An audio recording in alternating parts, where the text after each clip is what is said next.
Hello student, most welcome. तो चलिए लिखेंगे 23 अप्रैल 2026 का संपादकीय का डिक्टेशन। डिक्टेशन लिखने से पहले इसमें आने वाले कुछ हार्ड वर्ड और वाक्यांश की आउटलाइनों पर एक नज़र डालेंगे। यदि आपको इसका पीडीएफ चाहिए तो आप हमारे Telegram channel short hand with Vivek से इसका पीडीएफ भी डाउनलोड कर सकते हैं। टेलीग्राम चैनल तक पहुंचने के लिए इस वीडियो के डिस्क्रिप्शन में लिंक दिया है। यहाँ आप टेलीग्राम पर सर्च करेंगे short hand with Vivek without space तो आपको आसानी से मिल जाएगा। लिखेंगे इसका डिक्टेशन की स्पीड लगभग 80 शब्द पर मिनट रहेगी।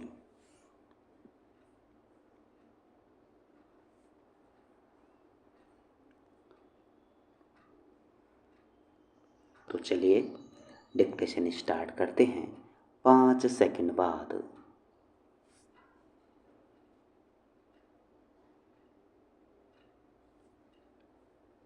ईरान को तबाह करने की धमकी दे रहे अमेरिकी राष्ट्रपति ट्रंप ने जिस तरह 2 सप्ताह से जारी युद्ध विराम की अवधि खत्म होने के पहले ही उसे अनिश्चितकाल के लिए बढ़ा दिया, वह उनके समक्ष पैदा हुई विकल्पहीनता को ही रेखांकित करता है। उनके इस निर्णय से यही स्पष्ट हो रहा है कि वे इस युद्ध से निकलने की राह देख रहे हैं। इसका कारण यह है कि वे लगभग 40 दिनों तक चले युद्ध में न तो ईरान को आसक्त कर पाए और न ही उसके हमलों से खाड़ी देशों की समुचित ढंग से रक्षा कर पाए। वे उसकी नाकाबंदी के बावजूद उसे होर्मुज समुद्री मार्ग खोलने के लिए बाध्य भी नहीं कर सके।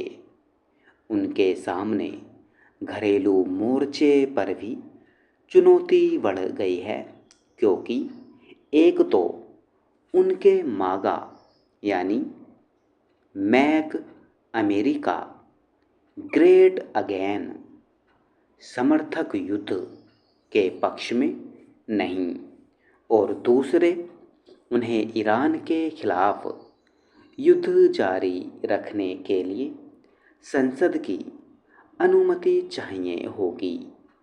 वह उन्हें शायद ही मिले, क्योंकि विपक्षी डेमोक्रेट संघ कई रिपब्लिकन सांसद भी युद्ध के विरोध में हैं।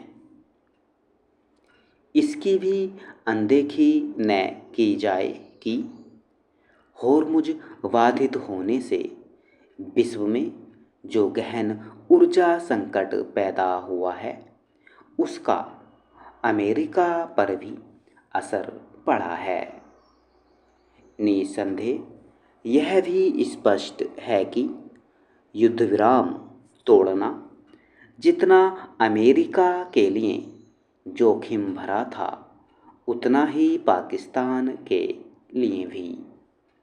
यदि अमेरिका नए सिरे से ईरान पर हमले करता तो वह जवाबी कार्रवाई के तहत सऊदी अरब समेत खाड़ी के अन्य देशों को निशाना बनाता।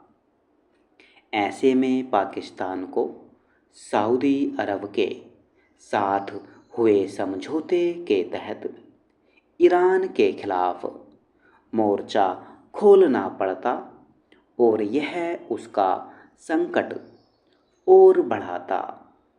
चूँकि पाकिस्तान के साथ अमेरिका भी युद्ध विराम विस्तार में ही अपना हित देख रहा था, इसलिए ट्रंप ने यह आड़ ली कि वे पाकिस्तानी प्रधानमंत्री और उसके सैन्य प्रमुख के आग्रह पर युद्ध विराम को विस्तार दे रहे हैं।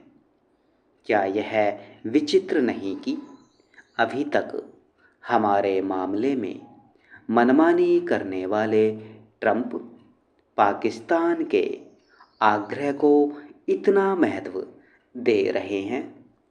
इसमें संदेह है कि अमेरिका और ईरान के बीच दूसरे दौर की जो वार्ता टली वह युद्ध विराम विस्तार से फिर शुरू हो सकेगी, क्योंकि ईरान अमेरिकी नाकेबंदी को युद्ध विराम का उल्लंघन मानकर अमेरिका से बात करने से इनकार कर रहा है। वह अमेरिकी धमकियों से भी बेपरवाह है। अमेरिका और पाकिस्तान के सामने समस्या यह भी है कि उनके लिए यह जानना कठिन है कि ईरान में चल किसकी रही है, मजहबी अथवा राजनीतिक नेतृत्व की या फिर सैन्य नेतृत्व की। लगता है मजहबी एवं राजनीतिक नेतृत्व पर कट्टरपंथी सेना हावी हो गई है। जो भी हो, युद्ध विराम विस्तार एक अच्छा संकेत तो है, पर इससे अच्छे नतीजे निकलने के आसार कम ही हैं, क्योंकि होर्मुज अब भी बाधित है। स्टॉप।